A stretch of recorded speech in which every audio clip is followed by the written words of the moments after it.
J'étais caissière dans un petit supermarché. Un jour, c'était presque l'heure de la fermeture. Un homme est entré, mais il était tout en noir. Cagoule, gants, avec des lunettes d'aviateur. Des lunettes qui font comme des miroirs. On voyait rien de lui, même pas la couleur de sa peau. Il est arrivé avec son arme, il a dit c'est un braquage. J'ai dit mais c'est quoi ça? Je m'en suis pas rendu compte sur le coup, mais j'ai dit à voix haute. Ça m'a échappé, sans que je le veuille. Il s'est dirigé vers moi. Il a mis l'arme entre mes yeux et il a dit t'as pas compris?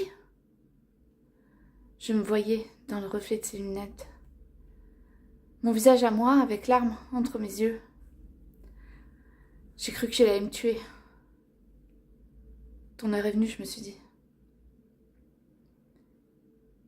Il a mis sa main doucement sur mon épaule. Il m'a allongée sur le sol. Il s'est tourné vers ma collègue. Il l'a visée. Il lui a dit de se mettre par terre. Le gérant est arrivé derrière le magasin. Il l'a visé. Il lui a demandé l'argent de la semaine. Et puis, ils sont allés derrière. Moi, je voyais le dessous de ma caisse. Un élastique marron, la poussière, une pièce de 20 centimes. Je sais pas combien de temps ça a duré exactement. Je sais pas si c'était 1 minute ou 10 minutes. Mais mon impression à moi, c'est que ça a duré 1 heure. 1 heure. L'élastique marron, la poussière, la pièce de 20 centimes. Et puis notre gérant est revenu. Il a dit il est parti. Il était tout pâle.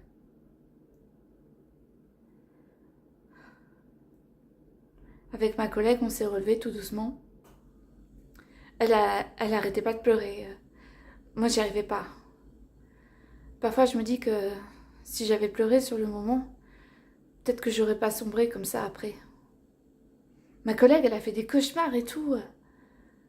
Mais 2 semaines plus tard, elle était derrière la caisse.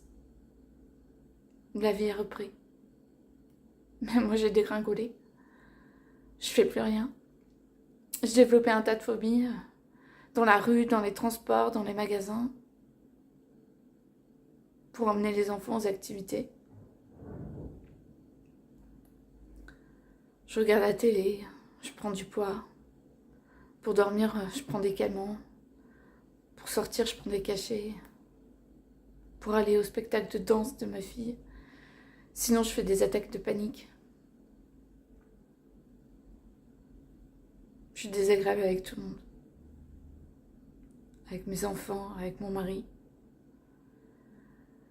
Eux, ils veulent que je redevienne comme avant.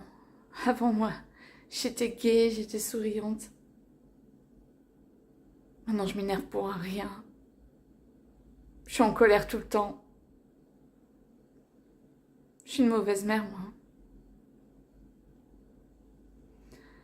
En fait, ils n'ont pas retrouvé mon agresseur. Il n'a pas de visage, pas de nom. Mais je me dis qu'il va revenir. Mais c'est forcé. Il me connaît. Il m'a vu, lui. Il va vouloir finir le travail. Mais c'est forcé. Ça, j'y pense tout le temps. Tout le temps. Si ça se trouve, on habite à côté de l'un de l'autre. Voilà. Le braquage, il a duré 10 minutes. Bah, c'était il y a 5 ans. C'était juste 10 minutes. 10 minutes de ma vie et ma vie d'avant, elle est finie. 10 minutes pour rien. Pour rien. Pour de l'argent. Pour